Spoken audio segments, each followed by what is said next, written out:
मध्य प्रदेश, बिहार, राजस्थान में युवाओं की नौकरी लटकाने वालों पर दस्तक के बाद अब बारी हरियाणा की।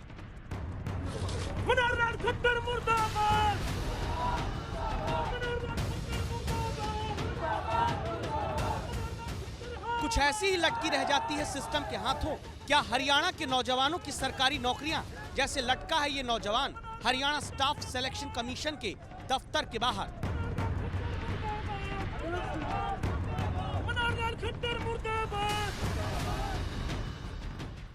क्योंकि ज्यादातर भर्ती परीक्षा से पहले बच्चों की आंखों में खुशियों के लिए लड्डू चढ़ाने से लेकर वैष्णो देवी जाने तक की मान मनौती तक आरोप है हरियाणा में खाली चली जा रही है।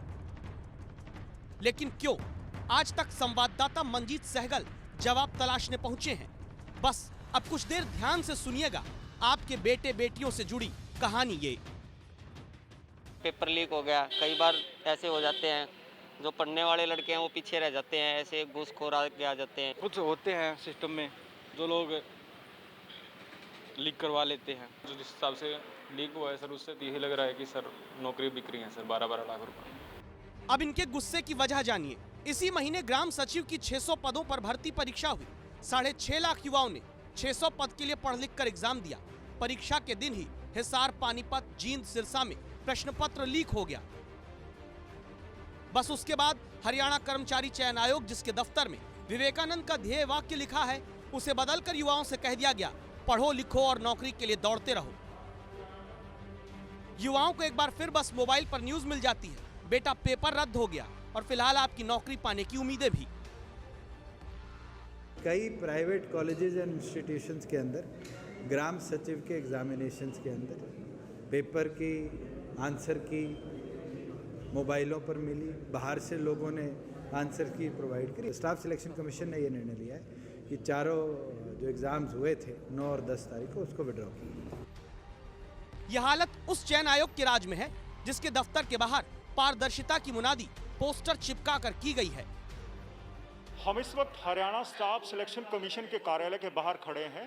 कार्यालय के बाहर बहुत बड़ी एक होर्डिंग लगाई गई है जिसमें सेलिएंट फीचर्स लिखे गए हैं। इसमें लिखा है कि स्टाफ सिलेक्शन कमीशन का जो सिलेक्शन प्रोसेस है वो ट्रांसपेरेंट है और रिक्रूटमेंट प्योरली मेरिट के बेस पर होती है।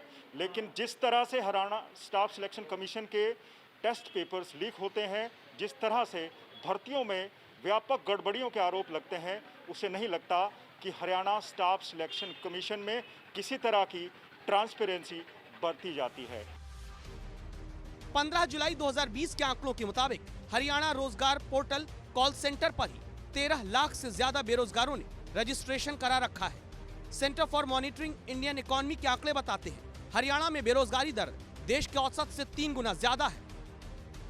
और भर्ती परीक्षा बिना पेपर लीक हुए ना करा पाने वाला कर्मचारी चयन आयोग फुल प्रूफ सिक्योरिटी के नाम पर कितना पैसा बहाता है, संवाददाता मंजीत सहगल से सुनिए। हरियाणा स्टाफ सिलेक्शन कमीशन प्रति साल 25 करोड़ रुपए सिक्रेसी मेंटेन करने पर खर्च करता है। बावजूद इसके लगातार क्वेश्चन पेपर्स लीक हो जाते हैं और स्टाफ सिलेक्शन कमीशन पर धांधली और धंधेबाजी के आरोप लगते हैं। सवाल वही, आखिर जनता का पैसा क्यों बहाया जा रहा है? एक मोटा अनुमान लगाएं, 100 रुपए का भी फॉर्म भरा होगा तो 6.5 करोड़ रुपए फॉर्म भरने में युवाओं ने खर्च कर दिए। 200 रुपए भी आने जाने में खर्च किए होंगे तो एक परीक्षा में युवाओं ने कुल 13 करोड़ रुपए लगाए होंगे। लेकिन सालाना 25 करोड़ रुपए सिर्फ पारदर्शी इम्तिहान के नाम पर खर्च करने वाला चयन आयोग पेपर लीक होने से रोक नहीं पाया, जिसके खुद के कर्मचारी करप्शन के आरोप में घिरे हैं। जब मेहनत करता है बच्चा 6 महीने से 1 साल से और एकदम पेपर कैंसिल हो जाता है तो दुख तो होता ही है। अच्छा, जो इसमें फीस लगती है एग्जाम की, वो फीस वापस मिल जाती है जब एग्जाम कैंसिल होता है? नहीं मिलती सर। इसलिए एनएसयूआई कार्यकर्ताओं ने प्रदर्शन किया और आरोप लगाया। ग्राम सचिव का 10 लाख रुपया, क्लर्क का 8 लाख रुपया, एक्साइज इंस्पेक्टर का 25 लाख रुपया, नायब तहसीलदार का 35 लाख रुपया। ये कोई बोर्ड नहीं रह गया, ये मच्छी बाजार बन चुका है। हमने इस मुद्दे पर स्टाफ सिलेक्शन कमीशन के चेयरमैन भारत भूषण से मिलने की कोशिश की, लेकिन उन्होंने हमसे कैमरे पर बात करने के लिए इनकार कर दिया। तो आखिर कब तक चयन आयोगों की चमचमाती इमारतों के बाहर पेपर लीक होने के बाद परीक्षा रद्द करने के 4 पन्ने चिपकाकर अधिकारी बचते रहेंगे? देश में अगर इलेक्शन कमीशन चुनाव पारदर्शी करा सकता है तो सिलेक्शन कमीशन ढंग से, ईमानदारी से नौकरियां दे सके, ये जवाबदेही तय करने की दस्तक अब आप दीजिए।